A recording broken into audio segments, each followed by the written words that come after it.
Olá, pessoal. Me chamo Walter, sou professor do IFRN. Eu vou apresentar brevemente para vocês o módulo 9 do curso IT Essentials. A ideia é a gente conversar um pouquinho sobre o que é virtualização, sobre o que é computação em nuvem, né?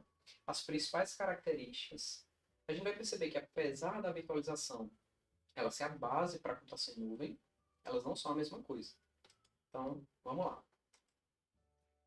A ideia é que nesse módulo vocês têm um laboratório para como instalar uma máquina virtual no seu computador, né? A gente vai explicar aqui, conceituar o que é virtualização, vantagens e desvantagens, né? Vai falar também das características de computação em nuvem, o que é que define a computação em nuvem, como é que ela funciona de fato, certo? E tudo em linhas gerais, né? Então vamos começar pela virtualização. Lá no currículo tem esse vídeo que fala do que é a computação em nuvem. Esses vídeos normalmente são curtinhos e bem explicativos, então sugiro que vocês deem uma olhada. Em geral, tem a legenda, mesmo o áudio sendo em inglês, então é tranquilo para quem não tem familiaridade com o idioma. Né? Vamos tentar relacionar computação em nuvem e virtualização. Para isso, é interessante a gente começar a entender o que é virtualização de fato. Né? Então, assim, a virtualização ocorre quando a gente pega um mesmo computador, um mesmo hardware, e a gente compartilha para várias máquinas virtuais.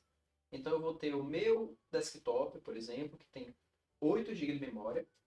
Aí eu posso ter algumas máquinas virtuais de 1 GB de memória, por exemplo. Entenderam? Eu vou pegar o meu recurso computacional e um programa ele vai dividir por máquinas virtuais. Né? Então, essencialmente, a máquina virtual no computador é um arquivo. Né? É um arquivo que vai conter, enfim, o sistema operacional, algumas características de aquele computador virtual e algum programa que virtualiza esse meu hardware, ele vai utilizar esse arquivo para, digamos assim, vai gerenciar os recursos computacionais do hardware e salvar tudo isso no arquivo, e ler de um arquivo. Em linhas gerais é isso. Então, assim, a virtualização ela é a base para a computação em nuvem. Não tem como a gente ter computação em nuvem sem alguma característica de virtualização. E aí, o que é computação em nuvem? A computação em nuvem é eu utilizar esses recursos virtualizados, mas com algumas características a mais, né? A gente vai ter uma capacidade de escalar, né? Uma elasticidade, a gente vai poder usar sob demanda. Mais para frente a gente conversa detalhadamente. Mas assim, alguns provedores de computação em nuvem mais famosos são a Amazon, né? Com a AWS, tem a Google, tem vários provedores aí das gigantes da tecnologia, certo? Que oferecem computação em nuvem. Aí, assim, para a gente falar de virtualização, é interessante a gente entender como era antes de usar a virtualização. Né? Esse slide está mostrando aí como é a implantação do servidor tradicional, certo? Antes de virtualizar. Dê uma olhada nessa imagenzinha. Vocês estão vendo que tem, por exemplo, 4 servidores físicos, 4 computadores. Aí, para eu oferecer normalmente 4 serviços do tipo servidor web, né? O serviço web, que é, por exemplo, um site, um portal, um sistema web, né? Então, para eu oferecer um serviço web, eu tinha um computador. Nesse computador eu tinha um sistema operacional, tinha disco, rede, placa, memória, né? Processamento. Um sistema operacional, Windows Server, por exemplo, Linux. E aí eu instalo o programa, o serviço que fornece aquele serviço, né, que eu quero entregar, do tipo um servidor web, uma aplicação de servidor web. E aí, bem, agora eu tenho um servidor web pronto. Aí, para eu oferecer o servidor de e-mail, o serviço de e-mail, aí eu ia ter outro computador, com outro sistema operacional, aí então eu instalava o serviço de e-mail, e aí tudo bem, ok. Agora eu preciso do servidor de banco de dados. Vou criar outro computador, com outro sistema operacional e outro serviço. Daqui a gente já começa a ver que algumas coisas se complicam, né? Um pouco para gerência do tipo. Eu vou ter que comprar esses computadores todos considerando o pico máximo de utilização. Por quê? Porque se eu comprar um computador com... Percebam que a minha demanda de computação ela é sazonal, ela muda, né? Então, assim, vai ter épocas do ano que o meu servidor web, que o meu portal, ele precisa de muitos acessos, ele precisa de muita memória, muito processamento, muito disco. E durante a maior parte do ano, Não, ele vai ficar ocupando ali 10, 20% do servidor físico. Mas, para que o meu serviço ele não pare, toda vez que está congestionado, eu vou precisar comprar o meu computador provisionado para o máximo, para o topo. Né? E eu vou passar a maior parte do ano usando só um pouquinho. E observem, pessoal, quando a gente fala de servidor, são muito caros, certo? Gastam muita energia, energia muito cara em contexto de data center. A gente vai estar usando muito. Sim, o próprio servidor é 10, 20, 30, 50, 100, 200 mil, caro, certo? Varia, né? Mas considerem que é caro. Então, assim, imagina você ter um investimento desse para estar usando a maior parte do ano uma partezinha dele, certo? Ainda nessa linha de pensamento, se o meu servidor web parar, ou seja, o Windows travou, o Windows Server, o Linux, enfim, ou ele foi invadido, se ele parar, eu vou perder o serviço web, né? Eu vou precisar ir lá reparar, se ele quebrar alguma peça, parou o serviço web, né? Se eu quiser ter alguma redundância, eu vou ter que ter um outro servidor, né? Com todos esses problemas que a gente falou, aí eu vou ter que ter dois, usando ali 20% cada um, para, caso um falhe, eu ter outro. Quando eu precisar atualizar o sistema operacional, eu vou ter que atualizar dos dois, ou dos 4, 5, né? Como a gente estava falando. Enfim, o cenário acaba sendo muito pouco otimizado, né? Pelo que a gente está vendo na TI tradicional. Se eu precisar de um novo servidor, aí normalmente você vai ter todo o processo moroso de comprar um novo equipamento, instalar equipamento fisicamente, instalar sistema operacional, fazer patch de atualização, instalar o serviço, certo? E aí você já vira que o cenário é bem complexo, né?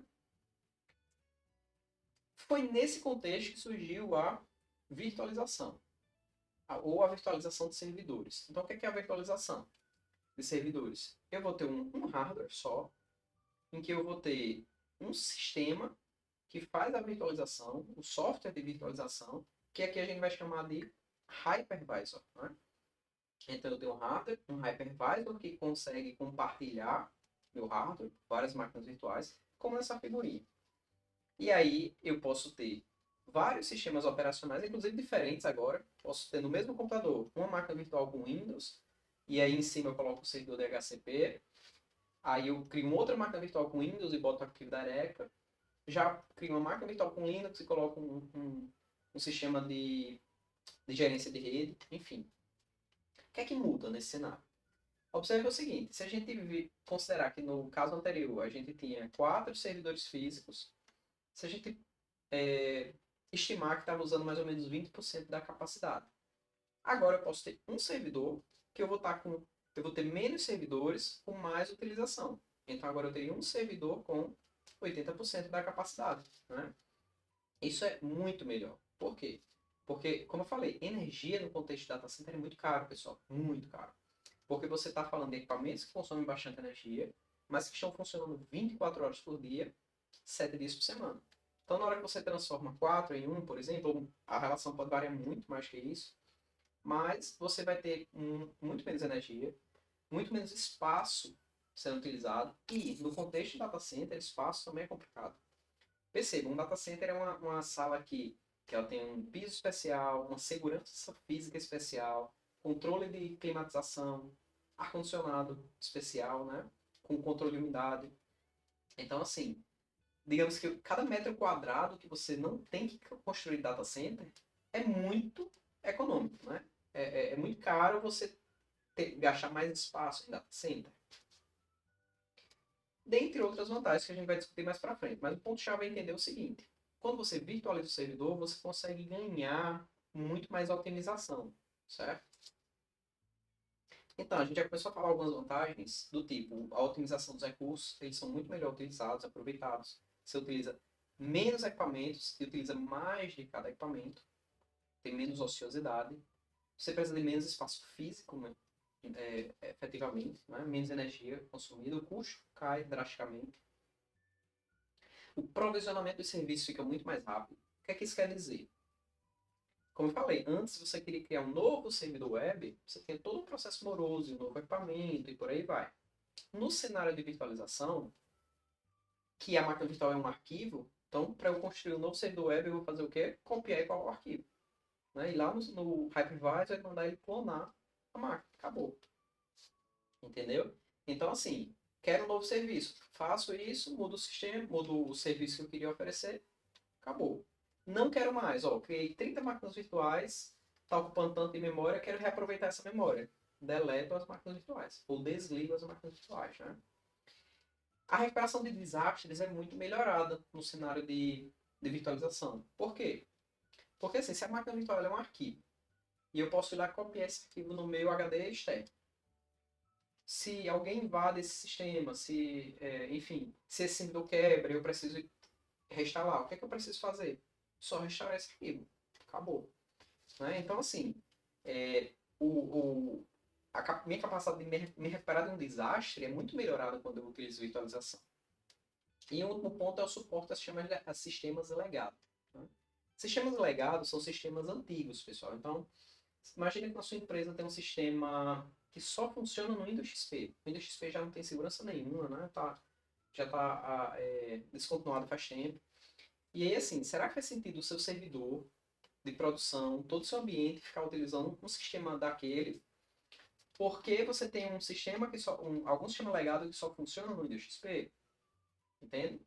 No cenário de virtualização é diferente. Você vai ter o seu servidor web com o sistema Linux mais atual, e você cria uma máquina virtual, coloca o Windows XP e bota para rodar aquele sistema legado. Entendeu? Aí, assim, quando a gente está falando da virtualização, a gente falou bastante aí no lado do servidor, né? Mas ela também pode ocorrer no lado do cliente. O que é que isso quer dizer? Quer dizer que o usuário comum, ele pode, o profissional, mas enfim, ele pode pegar o seu desktop, o seu notebook, que é um hardware e que tem um sistema operacional instalado. Aí ele pode instalar um programa de virtualização, um hypervisor, do tipo VirtualBox, o da VMware, né? O Hyper-V da Microsoft. E esse programa vai poder criar máquinas virtuais, vai poder compartilhar os recursos desse notebook ou desse desktop em máquinas virtuais, certo? E aí, nesse sentido, a gente dá o nome de computador host a esse notebook ou desktop, dá o nome de sistema operacional host ao sistema operacional que está nesse computador desktop, por exemplo, o Windows, né? E a gente tem o sistema operacional convidado, que são os sistemas operacionais que você vai colocar dentro das máquinas virtuais, certo? Aí, assim, esse hypervisor, esse virtualizador, ele aparece com dois nomes, dois tipos, digamos assim. Tem o hypervisor tipo 1 e o tipo 2, certo? O tipo 2 é o que a gente falou agora, do caso do cliente, né? Do lado do cliente, em que você tem um computador que tem um sistema operacional, em cima do sistema operacional você bota um programa de virtualização. Mas isso é muito ineficiente para o lado do servidor. Então, no lado do servidor, a gente usa o tipo 1, que é como está mostrando na figurinha aí. Você tem o hardware do servidor, e aí você já vem com o hypervisor. Ele funciona como sistema operacional. Então, você tem o sistema operacional, que é o hypervisor, que já gerencia a máquina virtual, direto no hardware, e aí em cima você tem as máquinas virtuais. Você vai criando, certo? Então, percebam que aí você elimina uma camada, que é a camada do sistema operacional, né? Aí só é muito otimizado para servidores. No caso, na nuvem, é isso que acontece. Os data centers da Amazon, do Google e por aí vai, eles têm o hardware do data center, dos servidores, e já tem o hypervisor em cima. Uma camadinha fina de software que já virtualiza esse hardware e orquestra essas máquinas virtuais, né? Aí na figurinha de baixo tem um exemplo. Você pode ter o hardware e ter o VMware, ou o Zen, ou qualquer outro hypervisor. E em cima você vai ter um Windows Server, aí outra máquina com Linux, outra máquina com outro sistema. Certo? Aí nessa figurinha a gente mostra a virtualização, o hypervisor tipo 2, que é aquele do lado do cliente. Né? Ou seja, a gente tem um hardware, tipo um notebook, a gente tem um Windows 10 no notebook, e nesse Windows 10 eu vou lá e ativo o hypervisor, o Hyper-V, que já vem no Windows Pro, já vem, né, na instalação. Ou ainda, eu vou lá e instalo o VirtualBox, o VMware, né? Então, e aí a partir do meu VirtualBox VMware, eu crio uma máquina virtual com Windows dentro, com outra com Linux dentro. Percebam que não existe nenhuma relação. Eu estou com hardware, com Windows 10, e uma vez que eu crio uma máquina virtual, eu posso botar qualquer sistema dentro, né? Posso botar Windows, Linux, FreeBSD, certo? E aí, assim, tem um ponto importante aqui para a gente conversar. São os requisitos de, de hardware, né? De requisitos para a própria máquina virtual. O que é que isso quer dizer? Que virtualização é muito boa, mas não é mágica, né? Então, se eu tenho uma máquina com 8 GB de memória, eu só vou ter 8 GB de memória para distribuir para minhas máquinas virtuais, né? É um compartilhamento. Então, assim, se eu tenho um sistema operacional que demanda o Windows 10 Pro ou Server, como está aí no slide, ele demanda no mínimo 4 GB para esse sistema operacional. Então, assim, o meu sistema host ele vai ter que ter memória suficiente, memória RAM suficiente, para eu rodar o meu sistema host e ainda sobrar 4 GB para essa VM, né? Para essa máquina virtual. Então, esses slides aí que eu vou passando, depois vocês podem dar uma paradinha, tem requisitos básicos para essas versões de sistemas operacionais. Né? Lá no, lá no material tem esse laboratório que sugiro bastante fazer. Ele é bem simples, mas vai ensinar você a criar, a instalar um programa de virtualização, a criar uma máquina virtual, instalar um Linux e mexer um pouquinho no Linux, certo? Um Linux virtual. Né?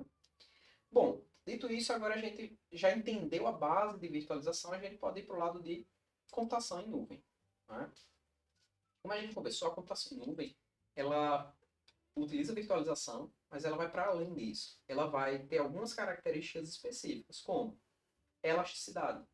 Ou seja, eu posso criar uma máquina virtual agora, com N de computação.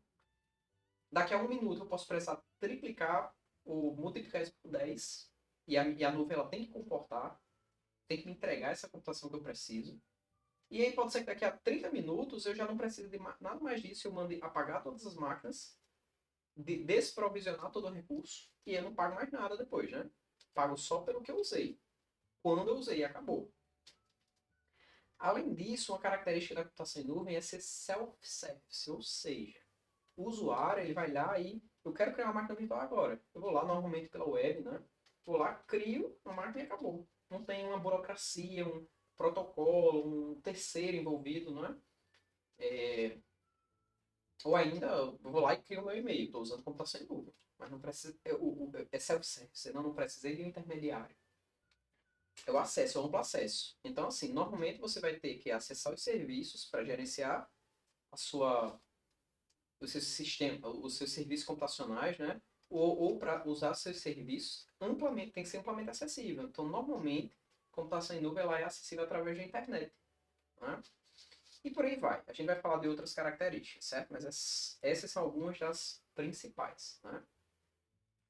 Aí, assim, os serviços de computação em nuvem, eles normalmente são oferecidos por provedores de nuvem, do tipo AWS, né, que é da Amazon, ou Google Cloud Platform, da Google, Azure, da Microsoft, tem a Oracle, IBM, tem vários atores aí das grandes organizações de tecnologia que têm serviços de nuvem, certo? Provavelmente, você que está assistindo isso já usou, está usando agora, né? Serviços de nuvem. Só não, muitas vezes não se deu conta. Por exemplo, quando você cria um e-mail no Gmail, você está usando um serviço de nuvem. Quando você está criando um e-mail no Yahoo, ou acessando o OneDrive, o Google Drive, né? Por aí vai. Então, assim, é bom a gente definir aqui que os serviços de computação em nuvem, eles têm algumas classificações, certo? Para a gente entender um pouquinho o papel, o nível de acesso e a responsabilidade de cada um, entre o usuário e o provedor de serviços. Então, assim, normalmente a gente classifica em três tipos de serviços de computação em nuvem. SaaS, que é software como serviço. PaaS, que é plataforma como serviço. E IaaS, que é infraestrutura como serviço. As três siglas são em inglês, mas dá para vê-las em português. Assim. Então, assim, percebam. O que é que diferencia esses três tipos? É o grau de responsabilidade e de acesso do usuário. No SaaS, no software como serviço, por exemplo, Gmail. Gmail é um software como serviço. O usuário ele não tem acesso e nem responsabilidade com praticamente nada do software, só com os próprios dados. Né?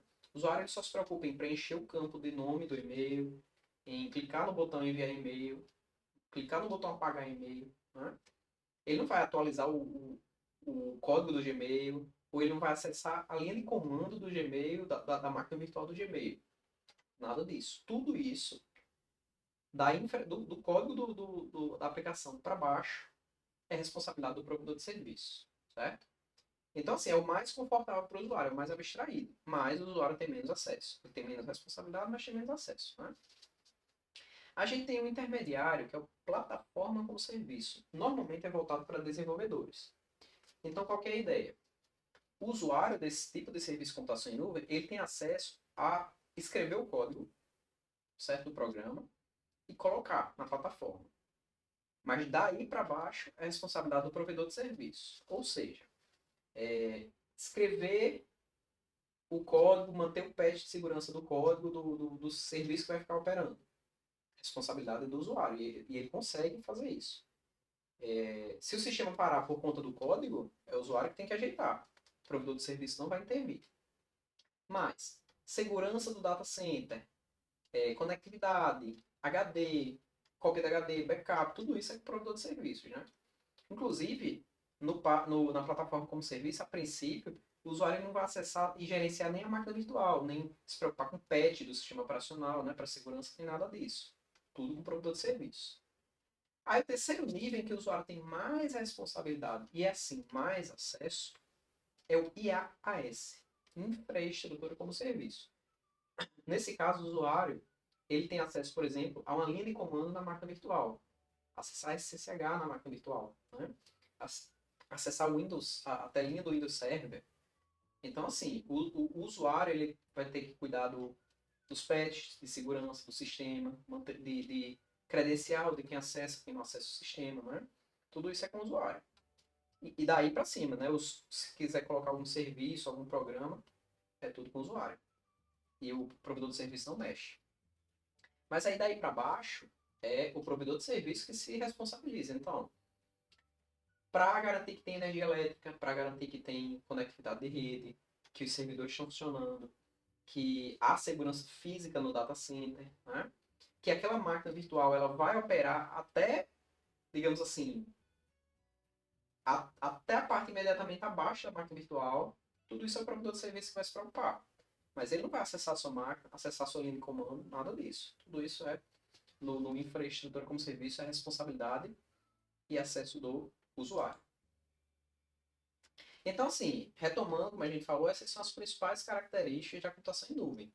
A gente usa sob demanda e paga sob demanda, né? Então, assim, eu quero X de computação, X de memória, X de rede, agora X de armazenamento. Primeiro que eu recebo pelo provedor de serviço, ele tem que ter larga escala para me entregar o quanto eu preciso, certo? Ou seja, eu consigo escalar sob demanda e eu consigo também reduzir sob demanda. Então, assim, hoje eu estou usando muito, amanhã eu não quero usar nada e eu só vou pagar pelo que eu usei. Entra no tópico de elasticidade. Então, assim, não tem que ter alta elasticidade, né?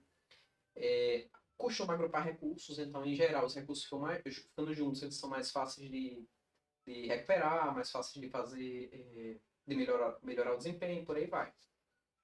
Característica natural da computação em nuvem é que tudo tem muita métrica, tudo é muito medido, né? Então a gente tem métrica de desempenho, de segurança, de log, de praticamente tudo é muito bem medido e monitorado. Além do amplo acesso à rede. Então, assim, os serviços para serem acessados e gerenciados, a computação em nuvem, digamos assim, para eu gerenciar meus serviços de computação em nuvem enquanto cliente da nuvem, normalmente o acesso ele deve ser o mais amplo possível. Em geral, a gente acessa os serviços de computação em nuvem pela internet, né? Bom, pessoal, é isso. A ideia era dar um overview para vocês desses tópicos. Se ficou alguma dúvida, não hesitem em entrar em contato. Espero que tenha sido claro. Tá certo? Tá, até a próxima.